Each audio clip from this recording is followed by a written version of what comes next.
Coming of the Unimaginable, Chapter 1. Intech, United Nations HQ, United Nations, New York, Earth. A few hours ago, standing before the UN ambassadors, Intech strongly debated for an offensive front against the enemy. He explained the Defense Interplanetary Space System, DIS, objective, Phase 2 plans. The ambassadors can't seem to agree on sanctioning a war against an alien species that hasn't attacked the Earth. He explained each enhanced human is a guardian to a dimensional realm located within the astrological belt. The invasion data shared with the panel is continually scrutinized because of its apparent familiarity with Earth's astrological zodiac signs. Intech pleaded with the ambassadors as he continued to emphasize the threat to Earth. He assured those listening, if this threat is not taken seriously, it will cost man the planet Earth. In a final attempt to convince them, Intech shows satellite data of a massive foreign object that has recently entered the solar system. He explains, this is irrefutable proof that an alien object has entered the Earth's solar system. It is nearly the size of a mountain range. Scans reveal it is approximately 15 to 20 miles in length. While Intech discusses locating each of the astrological dimensions and initiating communications with the inhabitants, his orb begins to symmetrically realign and configure his exoskeletal plates. He appears to be having a seizure, yet Intech does not seem aware of what is happening. The orb in his chest begins to glow brightly. Those present cautiously watch, not knowing if they should assist or flee. The Q quartz envelops Intech's face. It appears to be an involuntary action. He drops to his knees, screaming out as if in unimaginable pain. The orb releases a pulse of celestial energy, involuntarily freezing everyone in the conference room. Smoldering vapors rise from Intech's exoskeleton. It is as if he has endured extreme heat and pressure. Those attending release shrieks and sighs, as it all appears to come to an end. A man's voice calls out from amongst those present. "Is everyone okay? What happened?" The people attending check on the others as they each begin to recover. Intech's exoskeleton halts its configuring and realignments. He rises to his feet as if in a trance. His form hovers above the floor. His Q-quartz bands glow in a random pattern as they rotate in a circular motion. Intech begins to recite aloud while still in a trance. The gift of power ceremony is complete. The senior order is chosen. His body slowly lands on the conference room floor. He appears to be slightly disoriented. Those present cautiously inquire amongst themselves about the event. It is the enigmatic force entrusted to the senior harbinger of the angelic celestials. He has become the universal anchor for the ceremonial orbs, a counterbalance that maintains precedence, a hierarchy amongst those wielding cosmic treasures and bioengine inverters. Intech's exoskeleton has been altered, with dual shields at his shoulders, and alien hieroglyphics are outlined around the orb. As Intech recovers from the Gifts of Power ceremony's conclusion, he informs the ambassadors of the event they witnessed. I have been chosen to maintain balance amongst those possessing cosmic treasures. Intech knows something terrible has happened. The senior order is chosen upon awakening or attaining a treasure. As the senior order, he knows the location of worlds previously destined to receive the Gifts of Power ceremonial orbs. A great cosmic imbalance has occurred, and Earth is now included in a universal war. Moments later, Intech's internal alpha emitter receives a world alert through the IQ matrix. Several live feeds of video are streamed of a creature bringing devastation to everything in its path. There are confirmed reports of multiple aliens landing at several locations around the globe. In Ecuador, locals stream a giant alien bug crawling from the impact crater. Several first responders have engaged the creature. It is believed they all have perished. The creature is estimated to be approximately 9 to 10 feet tall. Every organic obstacle the creature encounters is completely destroyed and drained of life essence.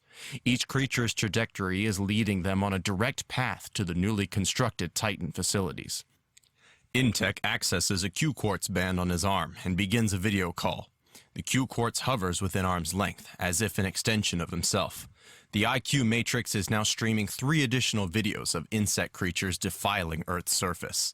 The creatures continue to destroy anything and everything in their paths. Buildings crumble like confetti. Hundreds of reports are streaming in from Russia, Antarctica, and Indonesia. Earth's military forces are now engaging the invading aliens. Pulse teleports into the UN conference room, arriving with Friction, Shift, Stratus, and Phase. They have spent the day attempting to track Ember so that she can be brought to justice. She recently took lives in her vigilante quest to save her sister. The arriving orb wielders immediately notice Intek is different. He has been chosen and now wears the mantle of the Senior Order. Intek motions one moment to the enhanced humans and speaks to the UN chairman. We will defeat the aliens and, if possible, subdue the invading parties. The world needs the ambassadors to pass a bill in Earth's best interest. Our world will continue to suffer until it's done. Pulse motions for the others to move closer. He will drop each of them at their destinations. Friction is denied battle this time because Intek has another mission for her. Friction wants to argue her point of view, but Intek is the Senior Order now. She is assigned a secondary mission, locating a person of interest. She can't understand how locating someone is more important than the alien invaders. Stratus and Pulse make clueless faces at one another and wave goodbye to Friction. Friction's irritation with the Senior Order is showing. She'll need to correct her behavior when in his presence. Intek is no longer merely an orb wielder. He is order amongst those wielding cosmic treasures. He bids Friction a safe journey and reassures her this mission is of great importance. Until the seventh trumpet is blown. Once the enhanced humans vanish, the ambassadors look amongst one another. The chairman asks what the others are thinking. Was that a biblical reference from Intek? Phase, the Titan Shield Facility, United Nations, Russia, North, UNRN. Krasnoyarsk Krai, Russia, Earth. Intek and Shift will detain or destroy the creature in Antarctica. Phase and Stratus will be dispatched to the Titan facilities in Russia and Ecuador. After dropping the others at their destinations, Pulse will protect the facility located on the Indonesian islands. There is a momentary signal distortion when Pulse teleports into a vicinity. The Russian army are on high alert, and perimeter guards are surprised when Phase appears from nothingness. Phase can see the fear in the soldiers' faces. His sudden appearance brings great hope. Phase notices the majority of the soldiers are equipped in impact armor. He is thankful the Russian government heeded his recommendations. Phase believes the spatial transition test aboard the space station is what brought this destruction to Earth. He will do whatever he can to save as many lives as possible. When Phase approaches soldiers patrolling the perimeter, he asks for directions in his native tongue. Who's in charge here? One of the soldiers steps forward and points in the direction of the command center. Phase thanks the soldiers and enters the compound. As he ghosts, becomes immaterial, into the command center, Phase's presence immediately puts the soldiers on alert. I am looking for General Slovania. I have been sent by the UNHQ to aid in initial contact with the alien. Soldiers whisper amongst themselves about Phase's arrival. An actual enhanced human is standing in the command center. General Slovania walks over to Phase and shakes his hand. They exchange greetings. A captain briefs Phase on the situational report, sitrep, of the alien's progression. The command staff discuss the value of this facility and what it means for the security of the planet. It must be defended at all costs. No life is too valuable and no sacrifice too great. Phase's orb begins to glow as he ghosts away on a mission to confront the extraterrestrial being. A splitting sound slices through the dusk air like thousands of insects migrating. Phase expands his quantum field and prepares for battle. The creature's presence can be felt before it can be seen. Phase is immediately startled once he sees the creature. All reports have failed to fully describe the creature. Streaming video received has been blurred and distorted. The creature easily stands 10 feet tall. Phase can't see the creature clearly. The energy aura distorts its physical form. It stands on 2 legs and has 4 arms. Its antennae wave as if tasting the air. A ceremonial orb. The creature growls as it stomps its feet. Phase is surprised he can understand the alien, but responds to the creature's words. Why have you come to my planet?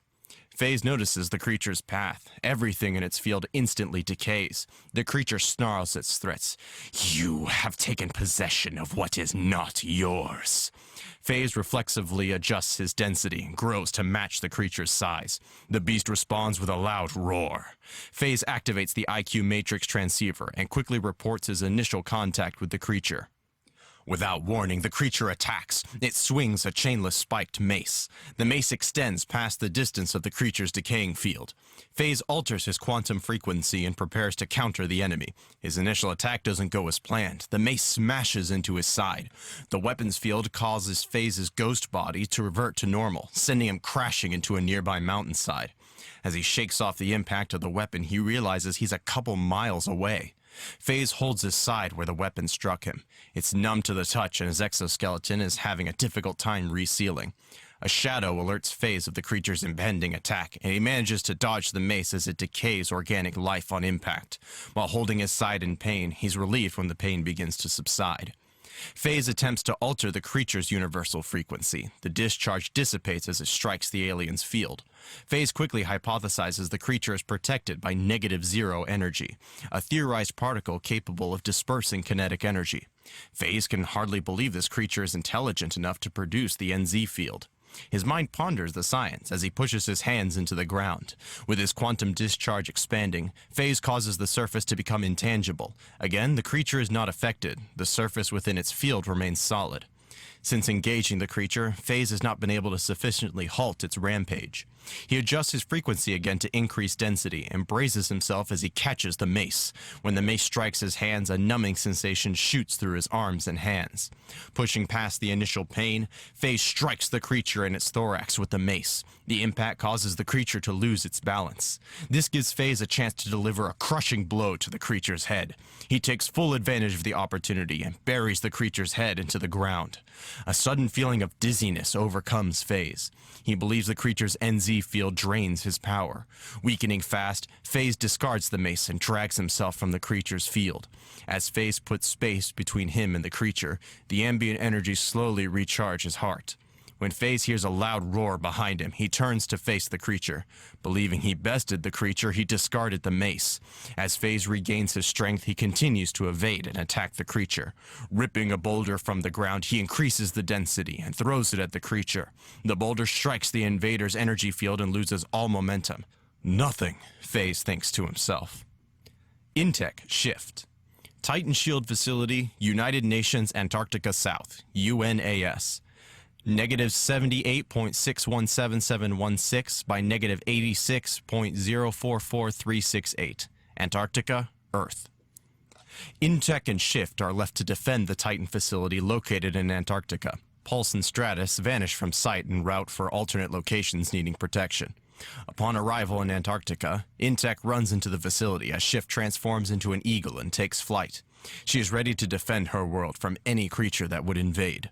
Intech's presence verifies to the security personnel that Earth is truly being invaded. There is a trail of decay marking the creature's path, alerting Shift of the alien's location. Shift radios to Intech the alien's coordinates at the base of the mountain. Intech rushes from the facility and quickly laces a snowmobile with Q-quartz. Intech receives crucial intel from FaZe about the attacking alien's physiology and capabilities. As the creature travels to the facility, it drains organic essence from the Earth. The creature's decaying effect on the environment causes Shift to experience an allergic-like reaction. She manifests the allergy as pimples across her face. Enraged by the creature's reckless destruction of life, she reacts by nosediving at the creature and transforms into a triceratops. She hits the creature with enough force to destroy a baseball field, causing a slight ripple to emanate through its protective field. The creature was barely fazed by Shift's initial attack. An unseen force holds Shift's form motionless. The force denies her access to the life-sustaining ambient energy. Shift makes several attempts to morph into something different, which quickly depletes her strength. Anything will do right now, but she can no longer alter her form. The alien scimitar-like weapon strikes Shift across the back, violently forcing her through earth and bedrock. Shift is close to losing consciousness, and to make matters worse, the surface collapses on her. She struggles to regain her footing, wishing she'd thought it through before rushing to engage the creature. Her orb is further denied access to the creature's genetic sequence. The life scans and replicates a sample of any organism's genetic code when encountered. It is an automatic function of the orb. It makes her the ultimate weapon against any creature or foe encountered. "You wield a celestial orb," snarls the alien creature, as Shift struggles to lift her head. "What do you know of it, creature?" she replies while attempting to free herself. The creature stomps on her chest and spouts, "The orb is not yours to claim. Snag will relieve you of the orb's burden. You now face a Galaxian, a destroyer of worlds." Too much time has passed while Shift is within the Galaxian's NZ field. She is near exhaustion and rapidly being drained of her energy reserves. Just moments away from losing consciousness, the Galaxian raises its scimitar-like weapon. As Shift strains to keep her eyes open, the Galaxian's head slides from its body. Intek stands over the fallen alien. His battle axe reassembles into the Q-Quartz bands. Intek removes Shift from the Galaxian's field, and she immediately begins to recover. She is physically one of the strongest orb wielders. Her scars are superficial, and she'll recover soon. The UN forces arrive and are instructed to secure and quarantine a 2-mile perimeter around the creature. Intek scans the Galaxian and the metal lacing of its armor. He will need more time to examine the liquid metal rods. They are not of this dimension. Shift and Intek each study the creature in their own unique ways. Ember, AV Perimetral 3, Rodenkau, Manaus, Brazil, Earth. South of the Eduardo Gomez International Airport, Ember stands on the patio of her rooftop apartment. Her twin sister Kay is sleeping below. She has recently endured an extremely traumatic experience. Ember recently tore a path of devastation through the criminal underworld in search for her sister. She has brought desolation to the criminal empire's ranks. Kay was released safely a couple of streets from a Roraima police station. Thousands of people have gathered on the streets below her apartment complex. The people shout cheers and praises of gratitude. Ember has single-handedly made the streets safe to travel again. The South American authorities will not file criminal actions against the enhanced human. In lieu of public outcry, social media is buzzing with adoration for this hero's actions. People are traveling from hundreds of miles away to witness an enhanced human. Some believe she has been sent by the heavens to protect them. While Ember is deep in thought, her sister Kay joins her on the rooftop. "Hey, sleepyhead, how are you?" Ember asks her sister as she reaches out for a hug. "I'm feeling so much better after resting. Thank you so much, Ember, for saving my life," Kay answers during a long and intimate hug between sisters. "Hey, I can't get over how hot you look," Kay jokingly says to her sister. She takes a few steps backwards to get a better look at Ember. "What do you think?" Ember responds while posing in her armor. "I love it. I heard it's the latest thing," Kay continues to joke with her sister as they burst into laughter. Ember changes the subject and inquires in a serious tone, "Why haven't you put on your impact armor?" Kay responds with an intimate humbleness, "I'm still thinking about it. For real, Moni, thank you so much for saving me. I'm so glad you came when you did. The kidnappers were terrified of me once they knew you were coming. They started treating me like a disease." Kay's cell phone interrupts the sisters' conversation. While Curtis, the family friend, yells through the speaker, Ember notices a streak of light in the sky. "Curtis says aliens are attacking a Titan facility," Kay excitedly yells to Ember. As Ember levitates into the sky, she replies to Kay, "Put the impact armor on and stay safe till I return." Kay yells out to Ember, but her sister is gone. Ember flies straight up until she reaches the upper atmosphere. She is extremely sensitive to heat and is able to track specific heat signatures. That includes falling objects entering the Earth's atmosphere. As Ember scans the atmosphere for recent activity, she sees the pod that entered Earth's atmosphere moments ago. The vessel contains something that doesn't burn. The pod's trajectory is descending near the west coast of South America. Ember takes off in a burst of blinding light. As a child, Ember learned to engage adversity. She knows the problem doesn't go away. It will remain until it has been removed. Stratus, Titan Shield Facility UNEW, Esmeraldas Province, Ecuador, Earth. The UNHQ Army West Division is on high alert after receiving intel of an imminent alien attack. Less than a quarter of a mile from their position, a life form that leaves a trail of decay in its path journeys in the direction of the facility. When an officer spots the alien, he sounds the alarm. Once the command "fire" is given, all weapons sound off in a thunderous boom. The alien doesn't attempt to hide or conceal its movements. It is on a direct path to the facility. The soldiers panic as the creature closes the distance to the facility. As each step is taken by the creature, the surface crumbles beneath its feet. Everything in its path appears to decompose, leaving behind a trail of dust in its wake. Stratus and Pulse suddenly appear from nothingness. You think you'll be able to handle this? Pulse asks as he momentarily delays teleporting away. Don't worry about me. I think I can subdue one alien. Besides, you've got your own battle to worry about, Stratus replies as he turns to face the creature that is now less than 100 meters away from his position. Make sure when you're done, you swing through and pick me up. I still need a ride back to Ningbo. I've got unfinished business to settle, Stratus says as Pulse vanishes. The Galaxian moves swiftly through Earth's atmosphere, faster than humanly possible. Stratus expands his dispersion field to deflect the Galaxian's attack. Stratus barely evades the crack of its whip. It slices through the dispersion field as easily as birds fly through the sky. The whip releases the NZ discharge, nearly singeing his chest. Stratus counters by releasing a powerful discharge that coats the creature's NZ field in dynamic gel. It is an extremely reflective and amazingly durable crystalline substance. It contains unstable gases infused with efflumium. This supercharges the gases, making them extremely durable, and only Stratus can create or manipulate this substance. As Stratus releases the dynamic gel, he continues to coat the creature's field in multiple layers. The soldiers can be heard in the distance cheering. They believe the fight is over and the battle won. However, Stratus can feel the stress being applied to the dynamic gel. The creature is capable of separating the efflumium bonding agents and will soon be free. A call from Intech brings new intel, a plan of attack, and possibly a way to defeat it. Intech recommends a physical assault against the creature. Its NZ field dissipates all other known forms of kinetic energy. Kinetic discharges are useless against the invader's shields. There is an additional warning which references the creature's field, a warning which can be the difference between life and death. The field denies all orbs access to ambient energy. Severing the creature's head is the best way to defeat them. The creature degrades the last few layers of dynamic gel. Stratus creates 2 reinforced dynamic gel blades, each capable of splitting matter at the cellular level. Once the creature shatters through the barrier, it roars at Stratus for holding it prisoner. You would dare challenge a destroyer of worlds? You will now face your end, orb wielder. Heh, last time I checked, you brought this invasion to my planet. That's so not cool.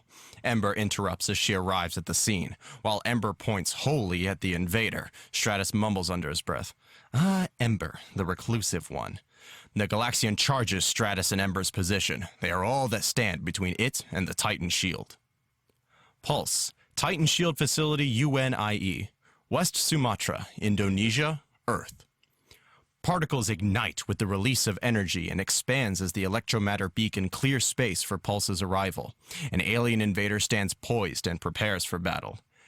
An orb wielder here, the Galaxian roars. Pulse is surprised he understands the noises emitted by the creature. Why are you here? Pulse asks the creature while bracing for a fight. The creature drools and spews as it replies. To conquer your world, meat stick. You control a sacred artifact from my world. It is not yours to possess. The creature's tone and sarcasm displays a sentient intelligence to Pulse. Leave my planet and no harm will come to you. Pulse warns the creature in an assertive voice. The Galaxian replies by attacking with its twin-bladed axes in each of its 4 pincers. Pulse releases several EM discharges to gauge the creature's defenses. Each discharge harmlessly disperses against the creature's NZ field. As Pulse continues to test the creature for weaknesses, he draws it away from the facility. During his assault on the creature, it savagely strikes out at Pulse. His ability to teleport makes it nearly impossible to make contact. Still, there are no signs of weakness against this enemy. Soon, Intech sends tactical intel of the enemy invaders, recommending physical assaults and a warning to evade the creature's NZ field. The creature will have its confrontation with the orb wielder. It lives for combat and has the discipline forged from war. The alien is tactically aware and will not allow itself to be baited by Pulse. It displays advanced thinking by manipulating Pulse into defensive maneuvers. The Galaxian pounds the twin-bladed axes in its pincers. A strange sound is emitted from the creature. When Pulse hears the sound, he hesitates. He believes the sound is laughter. The momentary distraction allows the Galaxian an opening. The creature launches 2 of the 4 twin axes at the Titan facility. The twin-bladed axes disrupt the integrity of the frequency oscillation barrier. As the Galaxian moves in the direction of the facility, its weapon returns to the creature's field. The axes emit the same readings as the NZ field. Pulse can't allow another disruption to the oscillation barrier. The consequences can mean the beginning of the extinction of man. The disruption to the oscillation barrier allows the Galaxian an opportunity to transmit off-world. Pulse reacts with lightning speed, sacrificing himself to stabilize the barrier. He discharges a massive burst of white noise into the beam column. The discharge allows Pulse to disrupt any further transmissions off-world by the creature. His efforts stabilize the Titan shield's barrier, but ultimately leave Pulse vulnerable to attack. When he turns to face the Galaxian, its twin axes are too close to react. Even as Pulse attempts to teleport away, the NZ field cancels out his ability to teleport. The impact from the axes sends Pulse colliding into the walls of the facility. It reminds Pulse of his first time getting shot. It hurts like hell and leaves him weak. Thankfully, he didn't slam into anything critical. This facility is necessary to maintain the oscillation barrier. With nothing left to lose, Pulse charges the Galaxian with a physical assault. The Galaxian launches the axis, and Pulse barely dodges the attack. He summons the ambient energy all around him. Moving at accelerated speeds, Pulse dodges a Galaxian arm and grabs the creature's antennas. With all his might, Pulse discharges the remaining energies into the creature's antenna. While the creature receives gigawatts of power into its head, it violently lashes out, desperately trying to end Pulse's attack. The creature slams its body into the surface, anything to stop Pulse.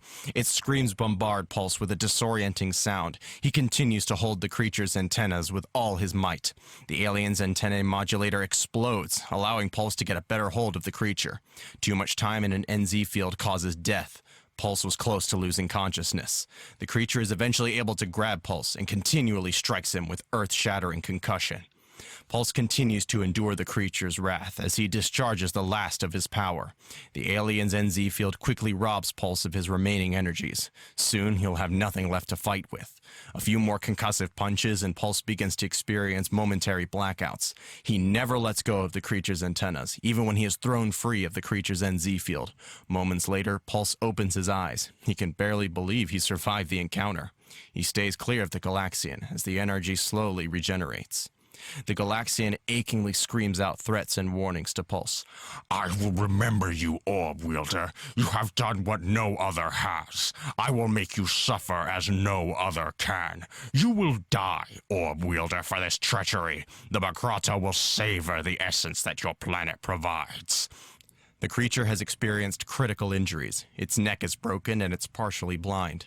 2 antennas wiggle where Pulse stands. He smiles because he can't believe it worked.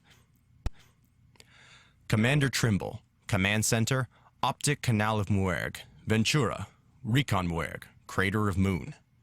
The Muerg continues to resist entering the planet's atmosphere. 4 Galaxians are sent to destroy the energy columns. Systems show these locations stabilize the invisible force around the planet. The Galaxians have not completed their intended assignments. The planet's moon has circled many times, and only 1 instability has registered in the planet's defensive shield. Then, 2S Danger mentions what many believe to be inconceivable. A destroyer of worlds may have fallen. Several corrupted images were received during a momentary disruption in the planet's defensive shield. One decodable image that was received shows an alien capable of wielding a ceremonial orb. Commander Trimble understands the true power within a ceremonial orb. Deep down, his fears are confirmed that an orb may possess sufficient power to best a Galaxian. How else can a creature with no defenses immobilize a being that is power personified? Commander Trimble gasps at the power it takes to triumph over a single Galaxian. They are destroyers of worlds. What type of wielder can best 4 Galaxians? Commander Trimble thinks to himself. The disruptive frequency continues to deny the Ventura's senses from locking onto the Galaxians. 2S Danger reports multiple signals momentarily register during a brief disruption on the surface of the planet. After several orbits around the planet, the Ventura systems verify the disruption field is intangible. It will not inflict physical damage to the Muerg, but may cause extreme neurodementia. We cannot confirm if the effects will be temporary or permanent. The Bahkrata forces will no longer have access to the exchange frequency. Commander Trimble acknowledges his understanding of the danger. By attacking the planet below, their forces will be disconnected from Cancer. Commander Trimble orders the Muerg prepared for planetary insertion. 2S Danger must follow several procedures to influence a Muerg to enter an environment it considers dangerous. Commander Trimble worries as he attempts to rationalize how such a primitive species can best Galaxians. Supreme Gravite will desire an immediate update of this planet's location. His antenna stiffens and waves in an eager-like motion as he tunes into the exchange frequency. Commander Trimble receives orders to breach the planet's defenses and prepare it for Gravité's arrival. He is given Insight Riot frequency modulation commands. These commands will allow the warriors to tune to Commander Trimble's personal frequency. When a commander establishes a personal frequency, those under his command become pawns. It allows the commander to establish an invasion force and maintain a visual accountability of his assets and resources. While connected to the Exchange network, Commander Trimble learns he is the only commander to track a ceremonial orb. A few commanders have located planets with life, but none on Supreme Gravité's list. Commander Trimble enjoys learning he is the closest to completing the Supreme's demands. Once this planet is conquered, the Bahkrata will reign supreme in this alien realm. After completion of the insertion procedures and services, Commander Trimble gives the order to mobilize the invasion force. The warriors will be fully prepared to fight minutes after waking from stasis. They are a rambunctious gathering of hoarders equipped to locate and execute the command's missions. As 2S Danger gathers the masses in the bay, Commander Trimble's voice echoes across the exchange frequency. Bahkrata, you are awakened by Supreme Gravité's authority. The world below will soon join the Bahkrata nation. There are unspeakable treasures of succulence and nourishments on the planet below. Tune your modulators to riot and prepare to devour the embers of pure essence. For your nation, all hail Supreme Gravité! Commander Trimble uploads the Insight Riot frequency configurations. It stimulates an instinctual impulse in the warriors to gorge and retrieve. Once the warriors are activated, there is no turning back. Commander Trimble connects with the Ventura Muerg and asserts his mental control over the vessel. All warriors are given orders to gather at the ejection ports. Once the Ventura pierces the atmosphere of the planet, warriors will be released as the Muerg continuously circles the planet. As the remaining Galaxians are cautiously processed for deployment, they will remain in stasis until it's their time to fight. Once the insertion shields are stimulated and all systems are performing at optimal levels, Commander Trimble forces the Muerg to dive for the planet. Instinctively, the Muerg's body spasms on its approach, but Commander Trimble is in control now. Taste steel.